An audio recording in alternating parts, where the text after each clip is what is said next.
Happy new year everyone. तो हम आ गए हैं अपने दूसरे इंपॉर्टेंट क्वेश्चन के साथ में, जो कि क्लास 10th के लिए है और ये मैथ्स का क्वेश्चन है जो कि 5 मार्क्स का आएगा इस बार एग्जाम में।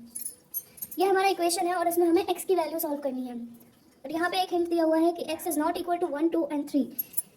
तो अब चलिए इसे सॉल्व करके देखते हैं। तो सबसे पहले हमें क्या करना है, हमें इन दोनों का एलसीएम निकालना है। तो एलसीएम कैसे निकालेंगे,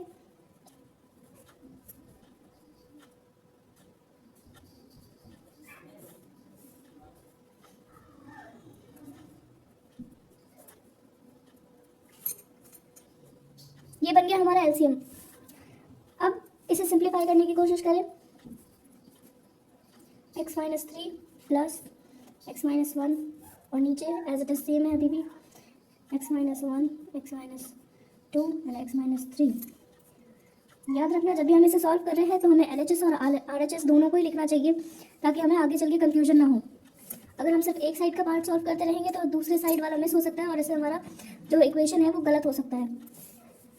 नेक्स्ट क्या है इसमें, नेक्स्ट ये है कि 2x माइनस 4 और 2x कैसे हुआ, ये यहाँ पे x प्लस x किया है हमने क्योंकि ये दोनों प्लस है, और माइनस 3 माइनस 1 माइनस 4 बन जाता है।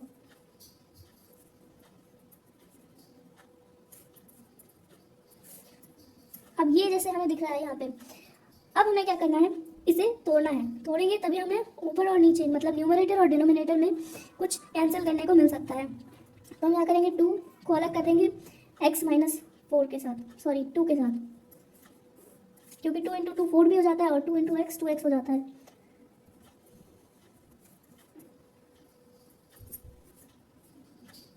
तो हमें साफ साफ यहाँ दिख रहा है कि न्यूमरेटर और डिनोमिनेटर में x माइनस 2 जो है वो कॉमन है, तो हम इसे कैंसिल कर देंगे। तो अब यहाँ क्या बचेगा, 2 और नीचे क्या है x माइनस 1 और x माइनस 3।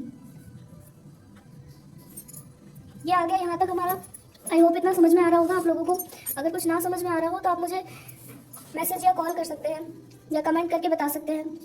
इसके आगे क्या करना है, x minus 1 x minus 3 is equal to 3। अब ये 3 कैसे आया, यहाँ LHS और RHS दोनों में 2 है तो ये भी कैंसिल हो जाएगा।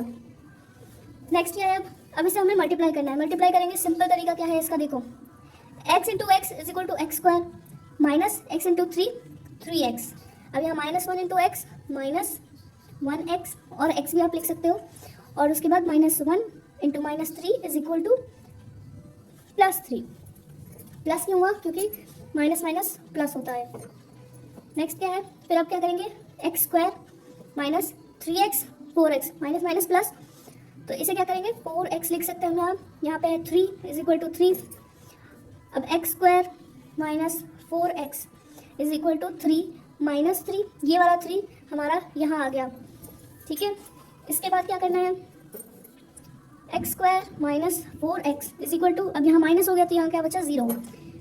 तो ये देखिए हमें समझ में आ रहा है कि अब ये भी इस फॉर्म में आ चुका है ना। तो इसे भी अभी हमें क्या करना है, इस तरीके से लिखना है ब्रेक करके। तो हम कैसे लिख सकते हैं, x कॉमन है दोनों में तो x को अलग कर लेंगे और ब्रैकेट में क्या आएगा, एक x आएगा और एक माइनस 4 आएगा।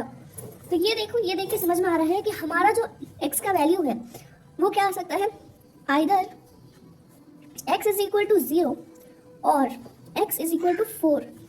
ये है हमारा final answer. All the best बच्चों, आपके एग्जाम के लिए कोई भी क्वेरी हो, कुछ भी हो, आप मुझसे पूछ सकते हैं। Thank you.